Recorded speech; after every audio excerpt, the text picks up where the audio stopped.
চলুন আজ কম খরচে সেরা স্বাদের স্ন্যাক্সটি তৈরি করে নিব। এর জন্য সেদ্ধ করা আলু চটকে নিয়েছি, সেদ্ধ করা মুরগির মাংস নিয়েছি, ক্যাপসিকাম, শুকনা মরিচের গুঁড়া, কাঁচা মরিচ কুচি, টালা জিরার গুঁড়া, পরিমাণ মতো কিছুটা লবণ আর কিছুটা ধনিয়া পাতা কুচি দিয়ে আলুর মিশ্রণটি খুব ভালোভাবে মিশিয়ে নিয়েছি।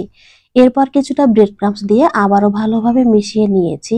এখন কিছুটা মিশ্রণ নিয়ে আইসক্রিমের কাঠিতে আইসক্রিমের শেপ দিয়ে তৈরি করে নিয়েছি।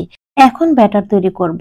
এর জন্য নিয়ে নিচ্ছি আটা, লবণ, রাঁধুনি মশলা আর সামান্য পরিমাণ পানি দিয়ে ভালোভাবে গুলিয়ে নেব। এরপরে আইসক্রিমের যে শেপ তৈরি করে রেখেছি এটা খুব সুন্দরভাবে ডুবিয়ে ব্রেড ক্রাম্বসে গড়িয়ে নেব।